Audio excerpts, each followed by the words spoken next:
everyone, we are looking forward to seeing you at Common Station PLAB Academy. Let's have a quick look around the academy. This is our common area where you can study and practice role-play scenarios with your colleagues.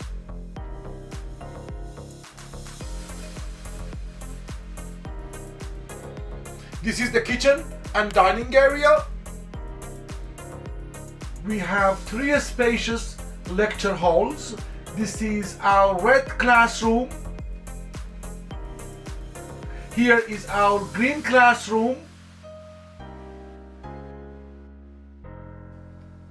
And this one, the blue classroom. This is our praying area. Begin. And here is our mock center. We will conduct our in-person mocks in a circuit of ASCII stations just like the actual PLAB 2 exam. These are our cubicles where you will see your simulated patients during the mocks. Our mocks in terms of the number and the length of stations are exactly the same as your PLAB 2 exam. In this way, you will feel the same pressure as your real PLAB 2 exam. Move on to the next station. Let's have a look at the toilets. This is our male toilet. We have 2 disabled toilets. We also have an area for wudu. Here is our female toilet. Of course, no one is here, so I can show you. Now, let's have a look at our mannequin room where you and your colleagues can practice. We provide you with all the mannequins you need for your PLAB 2 exam preparation. These mannequins are the same as what you will face in your real PLAB 2 exam. This is eye examination mannequin, bimanual examination, ear examination mannequin, scrotal examination, basic life support, male catheterization mannequin, breast examination. Here we have a spacer and peak flow meter devices, and you can see the arm mannequin for blood sampling, cannulation and ABG, antenatal examination and perectal examination. Let's go to another room. This room is for you to study and practice examination stations.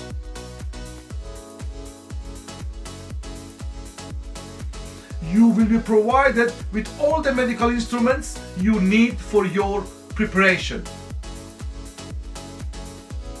Let me take you to another room. This is our Simman room. Simman, also known as talking mannequin, is an adult patient simulator which is super advanced and ultra realistic. Simman is commonly used in healthcare training in the UK, specifically for training of emergency cases. Simman is one of the most challenging stations of the PLAB 2 exam. It can demonstrate a range of clinical features such as abnormal heart and lung sounds, arrhythmias, absent pulses, seizure, blinking and reactive pupils, difficult airway conditions including a swollen tongue and shortness of breath, and etc. You can also perform a range of advanced procedures on it such as intubation, bag valve mask ventilation, and placement of various airway adjuncts, chest tube insertion, and etc.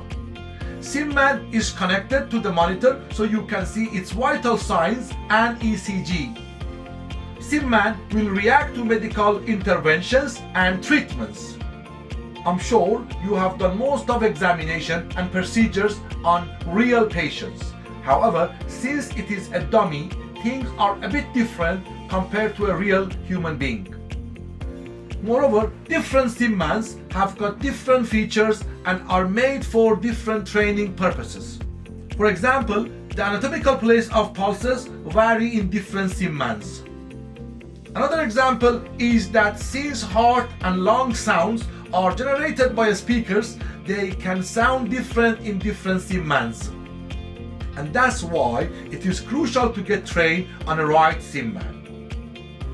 We are pleased to say that at Common Stations PLAB Academy, we train you on a simman which is exactly the same as what you will see in your real PLAB 2 exam.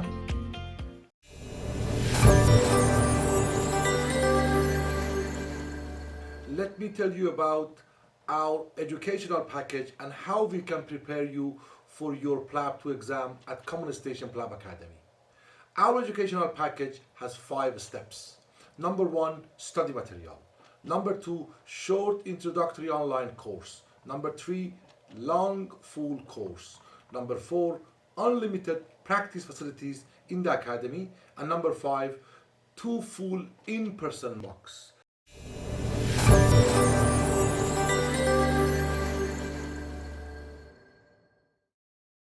Let me go through them one by one. Number 1, study material. Once you book your educational package, we'll send you your online study material. Number 2, short introductory online course. Prior to attending your long full course, you can attend one of our short introductory online course. During this course, I'll teach you the structure including data gathering, management, and interpersonal skills. The duration of this course is 2 weeks and the classes will be 4 hours daily. When you attend your short online course, you can ask your question and clear your doubt. It is important to note that if due to work commitments, you are not able to attend your short online course classes at the scheduled time, you will be having access to the recorded lectures.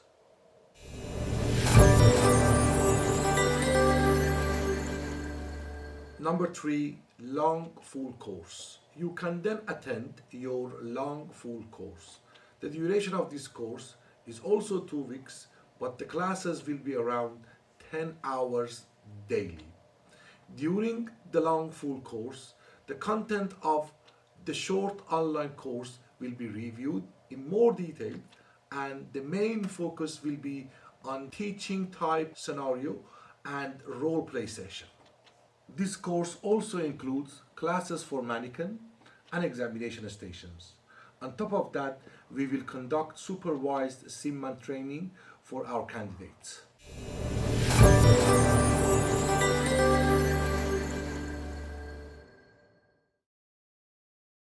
Number 4, unlimited practice facilities in the academy. After completion of your long full course, you can come to the academy to study and practice on mannequin and examination stations, as well as role play practice with your colleagues on a daily basis from 9 a.m.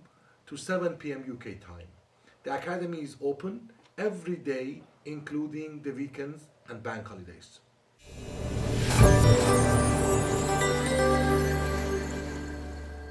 Number 5, 2 full in-person mocks.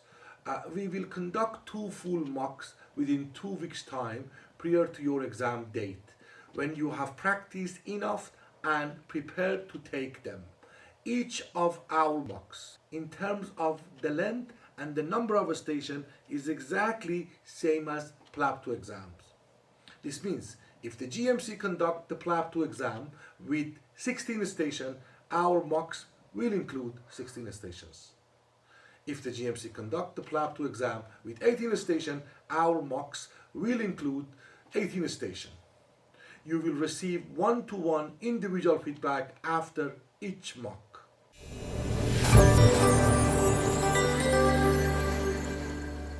It is important to note that our candidate can benefit from our educational package until they pass their PLAB 2 exam.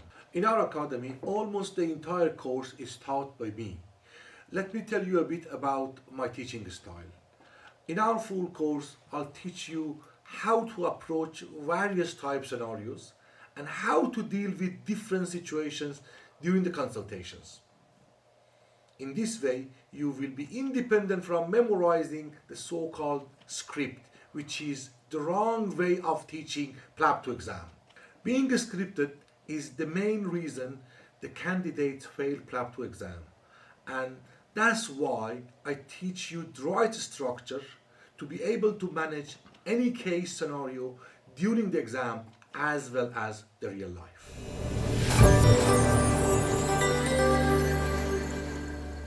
What is hybrid course? Let me explain to you what a hybrid course is. Hybrid course is combination of interactive online sessions combined with in-person classes. As you possibly know, nowadays there are 16 stations in the PLAB 2 exams. Usually around 14 stations are non-practical and around 2 stations will be practical, Mannequin, examination and Simman. When the exam consists of 18 stations, usually around 15 stations will be non-practical and around 3 stations will be practical. The full hybrid course will run for 14 days.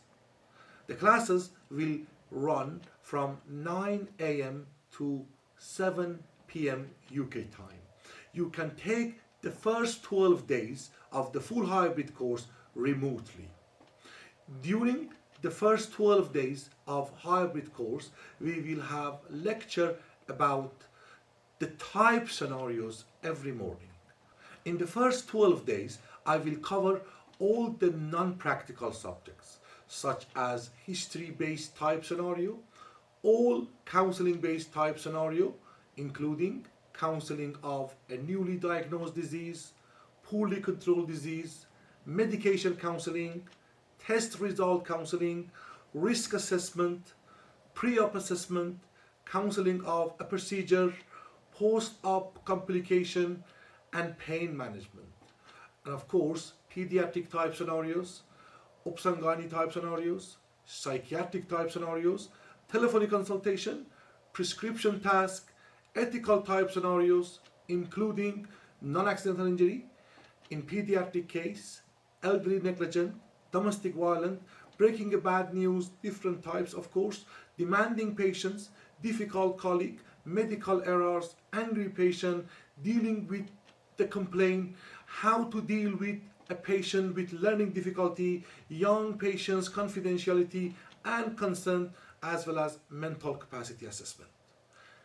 After the lunch break, on average, 6 hours daily will be dedicated to interactive role plays between me and the candidates. During these sessions, we can see each other and talk together. I will pick one of you to act as a doctor, and I will act as your patient, exactly same as what happens in the PLAB 2 exams. When we perform role plays together, I can assess you, identify your strength and weakness, and I will be able to comment on your data gathering, management plan, and interpersonal skills. When I'm doing simulated role play with other candidates, I will comment on their performance, and in this way you can learn from their approach and their mistake as well. Let's have a look at these classes. Your patient came to the hospital with confusion. The patient blood pressure is 90/60. The patient's pulse rate is 120. The patient's respiratory rate is 24. The patient's temperature is 38.5 and the patient O2 sat is 88. What is the best definition of this picture? Raise the hand. Dr. Can we call it SIRS? Systemic Inflammatory Exactly. Response Syndrome. Exactly. It is very important to screen the sepsis patient as soon as possible. Why it is very important to screen the sepsis patient? Because sepsis can kill the patient very quickly. How to screen the patient? When you open the door, first you look at the patient. Patient with sepsis looks very sick. Number one, open the door looking at the patient. Number two, you tell me, Dr. Look at the vitals. Look at the vitals. Namely, look at the news chart. Look at the patient, look at the vital, here news chart. Now, what is the criteria for SIRS? You can say someone has SIRS if 2 out of 4 of the following is yes. Number one, temperature, either 38 plus or 36 minus. Heart rate above 90. Respiratory rate above 20. White cell count either less than 4 or more than 12. If 2 out of 4 yes, your patient has got SIRS. And if you can find the focus of infection, you can say someone has sepsis. Look at the slide. So these are the criteria for SIRS. Temperature 36 minus, 38 plus, heart rate 90 plus, respiratory rate above 20, white cell count less than 4, more than 20. Now, I want to know, what is the treatment of sepsis? Dr. Sepsis 6. Meaning 3 in, 3 out. 3 in. Anyone can raise the hand and tell me what should be in? Dr. please. The oxygen, IV antibiotics, and IV fluid. The oxygen, what is the target? Dr. 94%. So the target is to reach to 94. Do we have anyone who needs less O2 saturation? Which patient, Dr. COPD patient. COPD patient, the aim is to reach to the 88 to 92. Dr. Yes, sir. So after oxygen, IV antibiotics.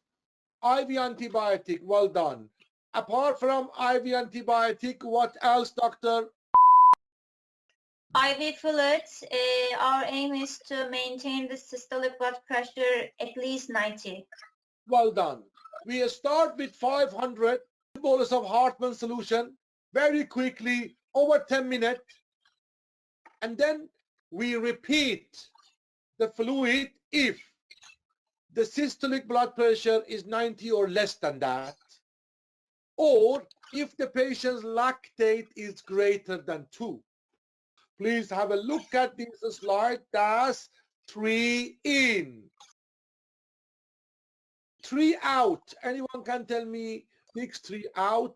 Dr. Blood culture. Blood culture, well done. Yes, doctor. Urine. We take urine Urine, out. we need to update our chart hourly, very important. And Dr. Serial lactate levels. Well done. If the lactate is more than 2, you have to re-measure it after 1 hour. Good. Well done.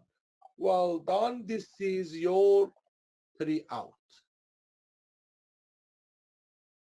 If you could excuse me, may I take a look at the blood test reports that you have? Sure, doctor. Take your time.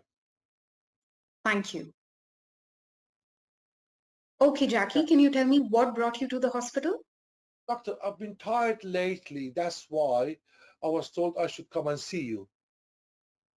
Do you feel comfortable talking, Jackie? Oh, thank you for asking. Yes, doctor, I can manage to talk. Tell me more about your tiredness. The answer is, doctor, in the last 2 months, I've been always tired. Okay, I have a question. From question number 1 to number 10, which one you have the answer? So you said it started 2 months ago and that it was continuous. So I want to know whether it started suddenly or not. Thank you. These 2 questions has been done. Okay. Can you tell me a bit about your tiredness? Doctor, in the last 2 months, I've been tired all the time. I'm very sorry to hear about that, but let's get to the bottom of it. Can you tell me how your tiredness started? Doctor, to be honest, it just started. I was not doing anything specifically. Is there any specific time of the day or night that you feel more tired? Doctor, not really, to be honest. And has your tiredness changed since it started, as in you feel more tired than before? Yes, I think it's getting worse day by day. Okay, I know how difficult it is, but it's good that you've come here so that we can help you out. Is there anything that makes your tiredness worse? Doctor, when I walk, when I jog, when I climb the stairs, it's getting worse, doctor. I see. And is there anything that makes your tiredness better? Doctor, rest may help a bit. Okay. And since you've been having this for the past 2 months, have you done anything about it? Oh, yes, doctor. I went to my GP. I forgot to tell you. GP talked to me, did some tests, and told me I should come and see you here, doctor. It's good that you visited your GP, and we shall definitely help you out on this. Can you tell me how your tiredness has affected you? Doctor, it's difficult to be tired all the time. I used to take my grandchildren to the park, walk with my wife, but I can't do these days, doctor. I understand. Doctor, what are you going to do for me? In step number 3, we said I would like to do investigation. The examiner asked which investigation. You said to the examiner urine dipstick and routine blood, full blood count, UNEs. The examiner gave you the result of dipstick. Now, what happened to the blood test? What does that mean? Number 1, this means blood result is normal, or it means blood test has not been done, or is mean done, result awaited. Anyone can raise the hand and tell me what does that mean? Dr. It means that it wasn't done, it hasn't been done. Well done. Look, if it is normal, the examiner should tell you the test has been done, result is normal. So that's out of question. If it has been done and the result is awaited, the examiner would have told you, doctor, the blood test has been done and the result is awaited. This means this has not been done. Meaning when you talk in step number 3 of management, you will say, I will do that. If you mention about the initial test and the examiner didn't say anything about it, this means the test hasn't been done. If it's normal, the examiner will tell you, done, result is normal. If done and awaited, the examiner will tell you done and unawaited. Good. Now, let's move on to our next step. Doctor, what are you going to do for me? Explain the investigation and plan of management. Investigation is UNE and also CT KUB, and the plan also is to admit the patient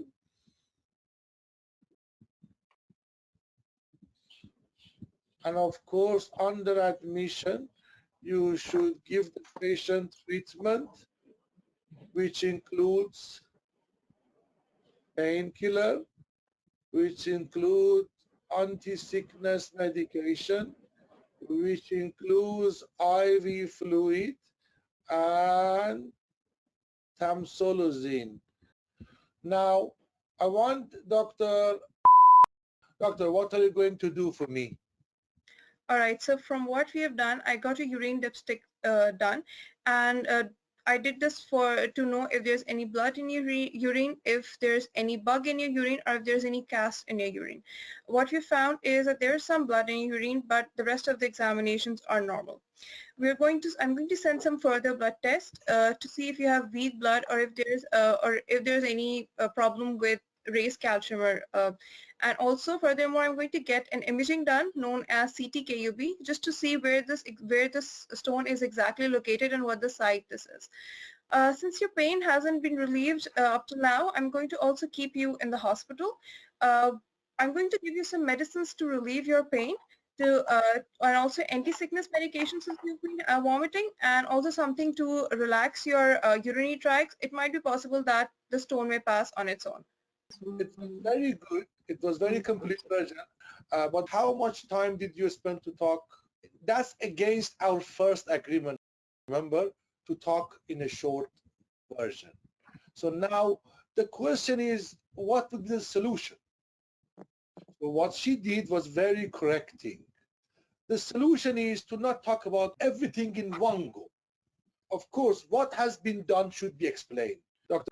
You could have told the patient, well, let me tell you what we did. We did a urine test to see if there's any blood, bug, or any part of a stone in your urine. What we found was blood, which can suggest having a stone. What we are going to do now is to do some blood test.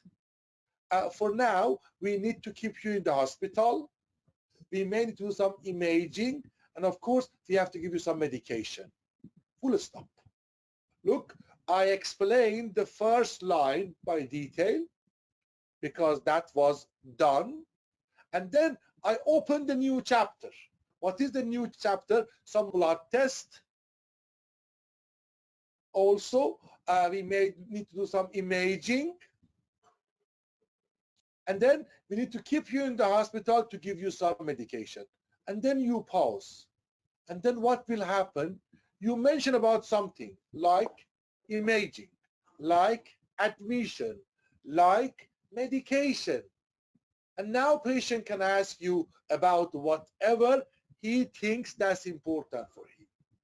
Always when you need to talk to the patient in a short version to maintain that two-way conversation, what is the rule? The rule is to not talk too much, to not talk by detail about everything. You open one chapter, read that chapter, open the second chapter, no need to read the second chapter. Leave it to the patient to see what patient asks. Meaning, if you answer in this way and then pause, the next question from the patient, if patient has concern about imaging, would be, doctor, what is this imaging you are talking about? Here, what was the chapter 1 urine test which was done, and you explain what was the reason behind that, bug, blood, cast. We found there is a blood, which means you have a stone. Chapter 1 has been read completely. Chapter 2, what we are going to do now is to do some more blood tests and some imaging. Also, we have to keep you in the hospital and give you some medication. But we don't read the whole chapter 2. We pause and see which one is the patient's concern. If the patient's concern is imaging, he will ask you. If the patient's concern is medication, he will ask you. If he has any issue staying in the hospital, he will ask you. This is how we move forward in the management. Good. During the last 2 days of the course, we will conduct the practical class, mannequin, and examination. Of course, in person in the academy. Your supervised Simban session will be held on the following day. It is important to note that You can also take your mannequin and examination classes as well as your Simman session later on with other batches when you come to the academy physically. After completion of your hybrid course and once you have come to the academy, you can attend our regular face-to-face classes. In these workshop classes, I will review what you have learned during your full course and you can implement the knowledge and the techniques you have been taught before. I will assess your performance closely and provide you with feedback so you can improve your consultation skills. Let's have a look at these classes.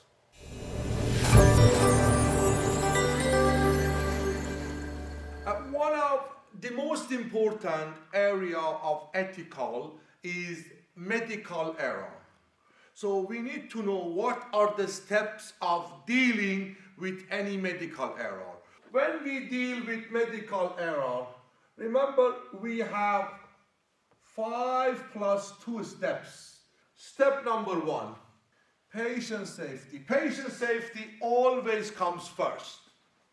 Then the next thing is fixation of the error, rectifying the mistake. So imagine you have noticed your colleague by mistake prescribe double dose of gentamicin for a little child. The first thing is rushing to the patient to see if the patient is okay or not. That's patient safety. Then fixation of the mistake is cross the drug chart and write the correct prescription and drug chart. Then of course, next thing is communication. You have to possibly communicate with your colleague to find out as to why that mistake has happened. Then of course, you have 2 more steps, which the objective of these 2 more steps is prevention. One is incident report and the other one is escalate the matter to the senior. Both for prevention. Of course, incident report is in a long term and very wide scale, while escalate the matter is in a short term frame and narrow scale. What is +2? It is very important to be transparent with your patient and inform your patient about the incident. And of course, apologizing from the patient is the other very important steps. These are 5 plus 2 important steps dealing with medical error. When you deal with the medical error, most of the time you have to deal with an angry patient also. So how to deal with angry patient? First of all, make sure you have a proper setting. When we talk about proper setting, meaning private room, which you have always in the exam, you should sit in front of the patient, having eye contact with the patient, and of course, one of the most important thing is to listen to the patient carefully. Why we should listen to the patient? You will come to know about the situation. What happened? When did it happen? Why did it happen? How did it happen? And of course, you can understand what is the patient's concern and expectation. Always show empathy and sympathy. Always it is a must to show appropriate sympathy and empathy if the patient is angry. Understand you have been through a lot. Number 4 is validate the patient's concern. Of course, as a mom, you should be worried. Understand why you are worried. Anyone in your situation would be angry like you. So validate their concern. But one of the most important thing in angry patient is reassuring them by problem-solving approach. The best way to reassure them is to discuss about the management plan of action. What are you going to do for them? If the cause of anger is medical error, of course the management would be fixation of the error. And then after that, incident report, and after that, escalate the matter to the senior. Of course, if the cause of anger is the medical error, and of course, if the cause of anger is a mistake from you or one of the member of your team, apologizing from the patient will be must. When you are dealing with angry patient due to medical error, you may need to deal with the patient's complaint. We have 3 steps. Number 1, which is very important, always you say, of course, complaint is your right. Of course, you can make a complaint, but remember, you try your best to make your patient happy. How? To find what is the patient's concern, what is the patient's expectation. So you can tell the patient, of course, complaint is your right, but is there anything I can do for you? May I know what's bothering you the most? When you find what is the concern, what is the expectation, you can possibly try to negotiate with the patient and make them happy. If you are not able to make them happy, you should offer pulse patient advice and liaison service. Good. So that was briefly how to deal with angry patient which is angry due to medical error.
What we are going to review today is how to disclose the possible diagnoses in history-based station.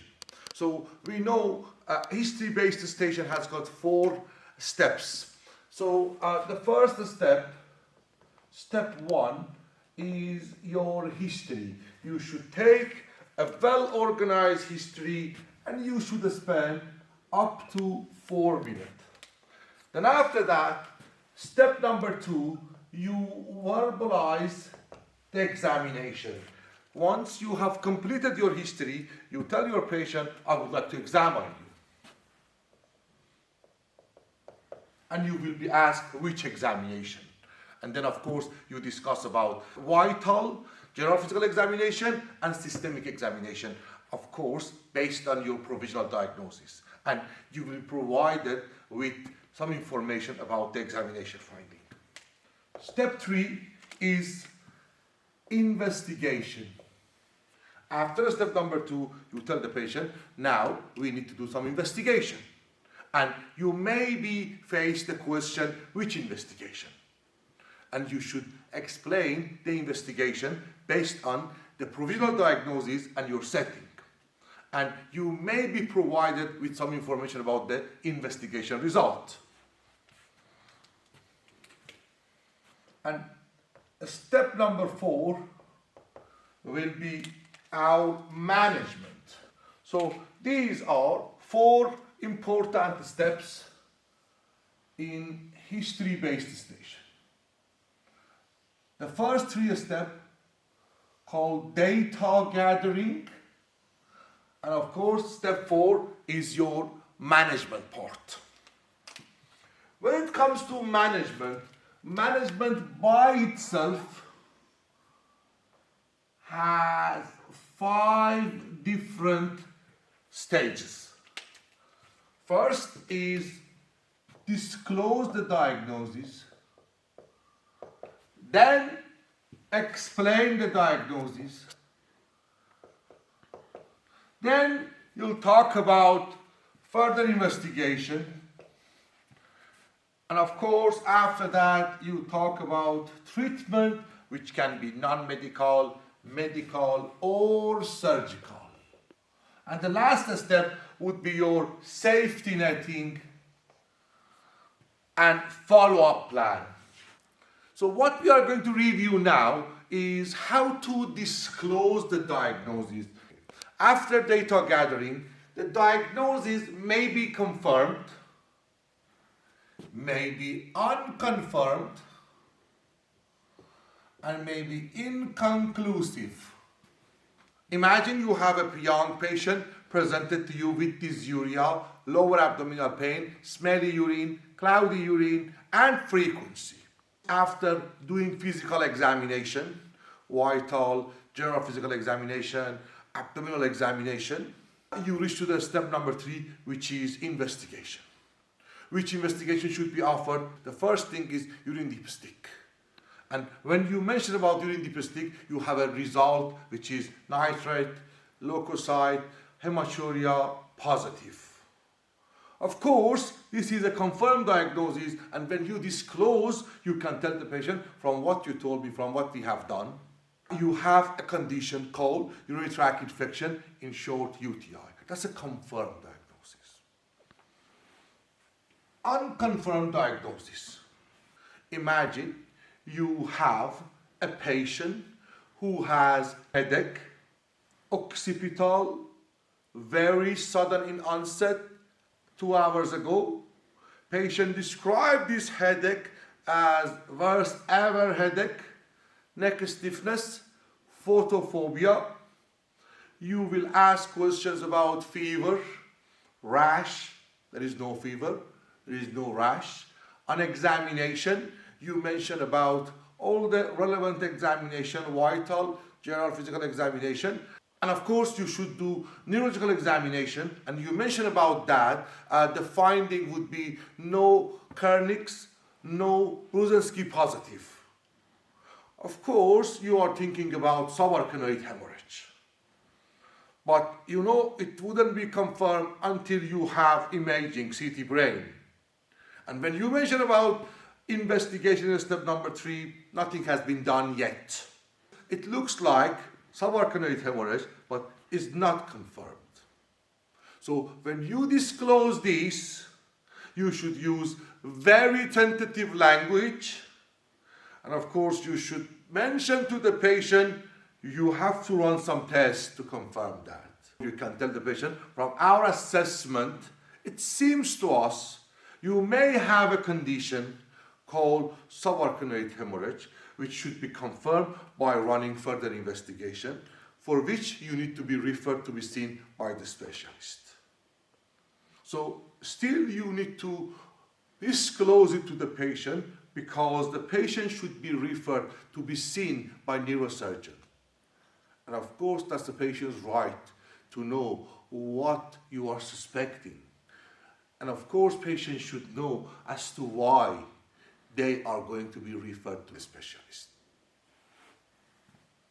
Inconclusive. So many times in the real life, in the exam setting, after taking history, doing physical examination, you are not able to make a diagnosis. It may not be your fault. The information is not enough to make a diagnosis or narrow down all the DD to one diagnosis. So in this situation, when you reach to the disclosure, you cannot tell the patient a solid diagnosis. Either you should use a vague language from what you told me, from what we have done. It seems to me the problem coming from somewhere in your bowel. To give you the best possible treatment, we have to run some tests.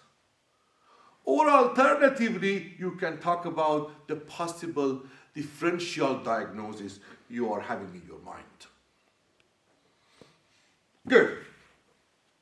There are an exception. Apart from confirmed, unconfirmed, inconclusive, we have another situation. What is another situation? When your diagnosis is cancer. Imagine after history, examination, and initial investigation, you are thinking of a cancer. Let me give you an example. Imagine you are FY2 working in outpatient clinic surgery department. You have elderly male patient presented to you because of tiredness, fatigue.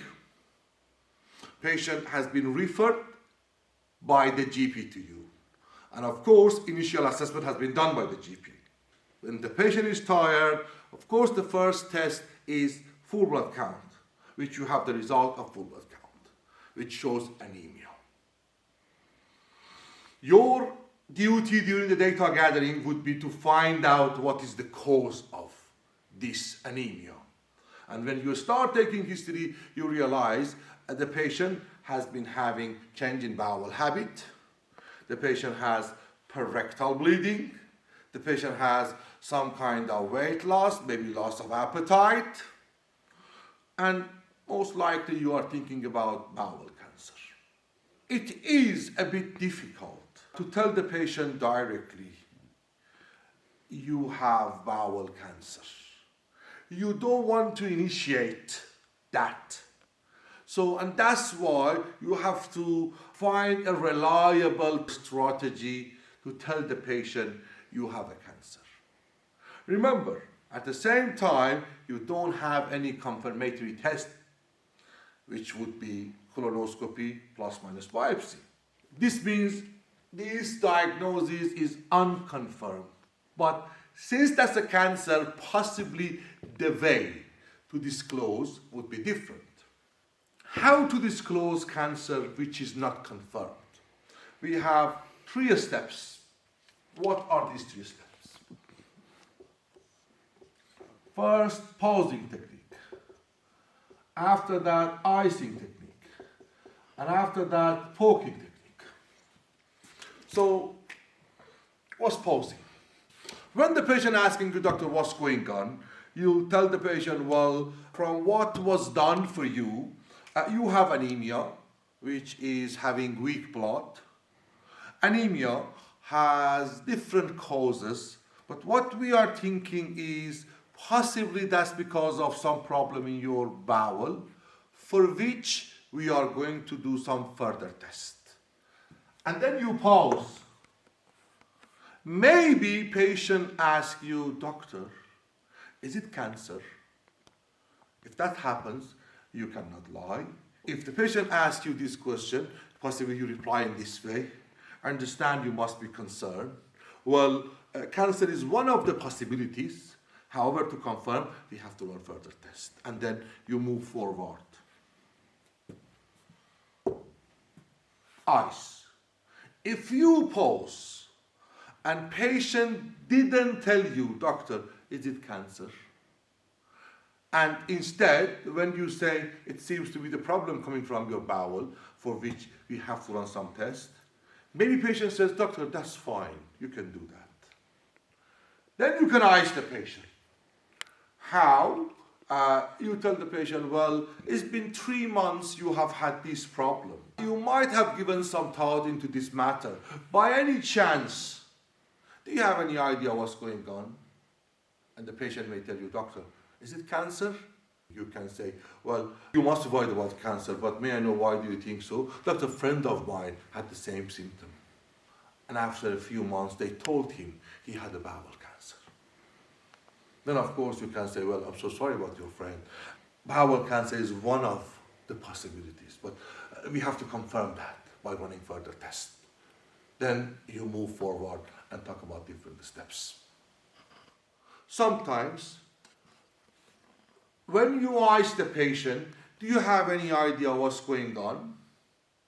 The patient will tell you, not really, doctor.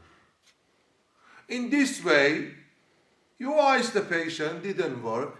Next step is poking. So how we can poke the patient? There are different ways. So, do you have any idea what's going on? No, doctor, I don't know. Well, that's fine, don't worry. Like I said, we are going to do some tests. Then there are different ways to poke, as I said. One way, example one, you can tell the patient, look, I'm a bit concerned about what's going on. Doctor, why concerned? Well, you have had anemia. You have been constipated for a few months. You have seen blood in your stool. You have been losing weight. This seems to me a bit serious. Why, doctor? Well, because usually this won't happen in benign condition. Doctor, what do you mean by that? Do you mean is a cancer? Well, cancer is one of the possibilities, but we have to run tests for that. We have to confirm that by running some tests. That's one way. Example two. When you ask the patient, do you have any idea what's going on? The answer is no, doctor, don't worry. Like I said, we are going to do some tests. Doctor, which test? We did some blood tests, as you know. Now we are going to do a test called colonoscopy. Doctor, colonoscopy, what is that? Well, by doing this test, we will put a flexible tube, camera attached on, through your back passage into your bowel, to have a close look at your bowel, to see if there is any abnormal cell, mass, growth, maybe tumor. If that's the case, we have to take some sample. Of course, when you mention about mass, growth, tumor, the patient asks, doctor, tumor? Doctor, is it cancer? Well, cancer is one of the possibilities. That's the answer. Good. This is how to disclose cancer, which is unconfirmed in history-based station. What is very important to understand, to use ice in the right time, in the right place. Ice is being misused a lot during the exam. Remember when to use ice and when we cannot use ice. Let me give you an example. Routinely the candidate, after history examination investigation, they ask the patient here, do you have any idea what's going on? Do you have any concern? Do you have any expectation? This is wrong. In fact, very wrong. Because we should assess when using ice is appropriate. We are not going to use ice, when I'm talking about ice, asking about the patient's idea instead of disclosure if someone coming with an acute problem. Imagine, how can you ask someone who came to the hospital with the headache with the onset of 2 hours, and you are thinking about subarachnoid hemorrhage, do you have any idea what's going on? Why this patient should have any idea? That's wrong. You use ice when you do not want to initiate disclosure of cancer. So if you don't want to initiate disclosure of the cancer, you prefer patient ask you this question. Number 2, you use ice for disclosure if the patient has had the problem for a long period of time. So this means patient had a chance to think about what's going on, to ask questions, to do their own research. And the third one is, if you are in the outpatient setting, you are not the first doctor seeing this patient. Possibly patient have been in the GP previously. And when GP referred the patient to you, there might be a discussion as to why you are sending it to the specialist. So this is the correct use of ice. When I'm talking about ice, I in disclosure. Same mistake happening in C and E. You can ask about patient's concern and expectation directly, but that's not the first thing you should do. You should let this happen organically, meaning you should give the patient chance to talk to you about their concern, to ask you about their expectation. How you can let that happen? 3 different techniques. We are talking about C and E. Patient's concern, patient's expectation. So we have 3 different ways to identify the patient's concern, to identify the patient's expectation. Again, first is pausing. Then cues, verbal and non-verbal. And of course, the last one is the direct question. Pausing. In order to make two-way conversation, we should always talk in a very short manner. Pause, wait for the patient's response. By doing that, you allow the patient to ask you about their concern, their expectation. Number 1. Number 2, cues. During the consultation, you see patient will give you some verbal or non-verbal cues, either by saying something or you can see any change in the patient, body language, eye contact, XYZ.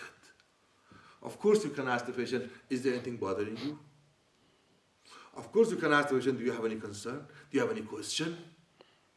And the last one would be directly asking about patient's concern and expectation.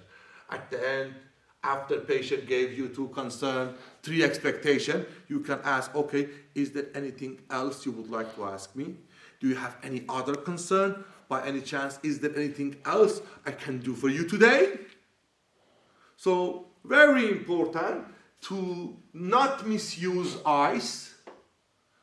Of course, I, during the disclosure, and concern and expectation for the rest of management. So that was briefly review of how to disclose the diagnosis in history-based station in case of confirmed, unconfirmed, inconclusive. What is the way to disclose cancer? And of course, when and how use ICE, patient's idea, patient's concern, and patient's expectation during the consultation. Now, let's start doing role play on the subject we discussed today.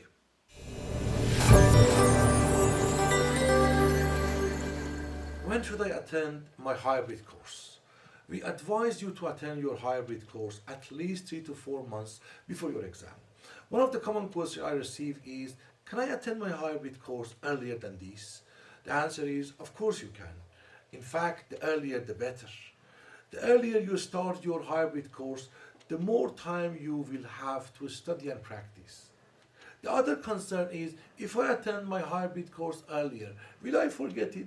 The answer is no, because after completion of your course, you will implement what you learn on your practice in your free time. I should also tell you, if you attend your hybrid course with satisfactory attendance, we will allow you to retake your course closer to your exam if you wish to.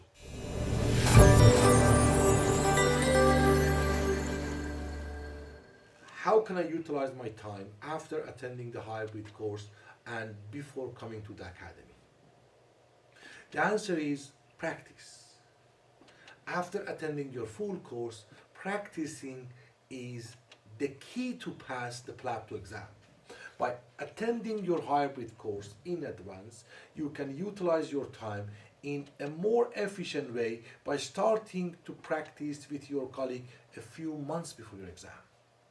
One of the most important parts of preparation is to find the right study partner who have been trained in the same way as you and practice with them after completion of your full course. One of the common questions is, Dr. Hamed, how to find the right study partners before coming to the academy? Let me tell you how. During the role play session of hybrid course, the candidate will come to know each other, and you can start practicing with each other before coming to the academy. Of course, those who are in the UK can come to the academy in person to practice with their colleagues.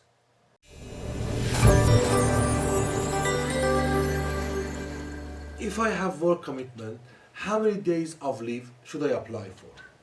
You need to take a leave for the duration of your full hybrid course.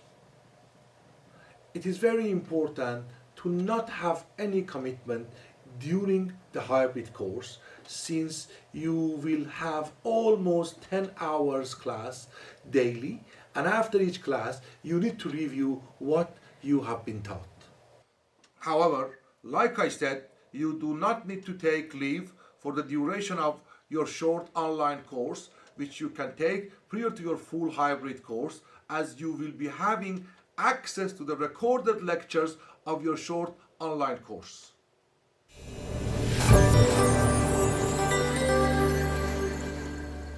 When should I come to the academy? We advise you to be in the academy at least a month prior to your exam to complete your preparation comfortably. 1 month will give you enough time to be well prepared for your exam. One of the common questions I receive is that, what if I cannot be in the academy for 4 weeks? Is it possible? The answer is, it is possible, but I rather answer this question after we talk together, so I can have a better understanding on your situation, and of course I can advise you more precisely according to your educational and personal circumstances.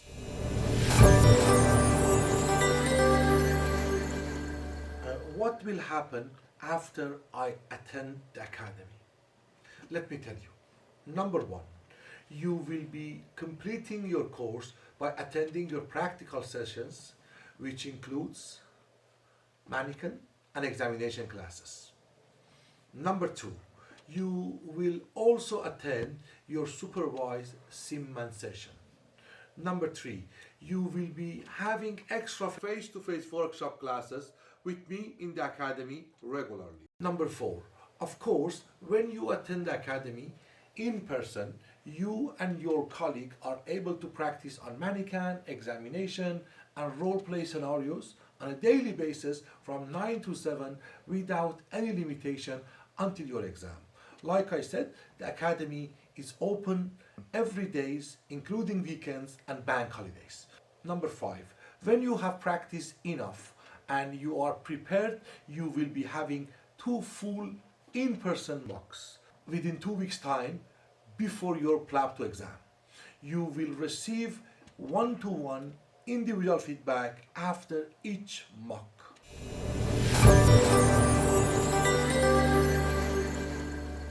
Why hybrid? Let me tell you why. Preparation time The PLAB 2 exam has significantly changed during the past few years. PLAB 2 exam is a very standard exam, but it has become more challenging and competitive. Therefore, the amount of time needed to be fully prepared for this exam and pass it on a first attempt is more than before. Previously, having 3 to 6 weeks of practice after the completion of the full course was more than enough. However, we believe nowadays the candidates on average need at least 12 weeks of preparation after completion of their full course. And this indeed is very difficult for most of PLAB 2 candidates to be in the academy 3 to 4 months before their exam. For overseas doctor, it may not be possible to travel to the UK this early, as many colleagues cannot afford to take such leave from their job. They may need to resign from their job, which will put them under a lot of pressure. More or less, same applies to the candidates living in the UK, as they may have other commitments. Expenses and visa. Another challenge the overseas doctors face is their expenses. Not only this is difficult to afford, but also it is difficult to convince visa officer for being in the UK for such period of time. Working with the overseas doctors for a few years, we have witnessed that one of the issues they commonly face is delay in receiving their visa. This is a very challenging and a stressful process which can have an adverse effect on their preparation. If you attend your course in a hybrid format, you will minimize the amount of time you need to spend in the UK. You will save your hard-earned money, as you do not need to spend a great deal of time in the UK unnecessarily. There will be less pressure in case of visa issues and interruption in your travel plans. Many candidates who live in the UK have family commitments. Being away from the family for 2 weeks need a lot of arrangements, for example, arranging childcare, accommodation, and etc. And many candidates cannot do it well before their exam. Attending the course in a hybrid format will tackle these issues, and you can attend your course in advance.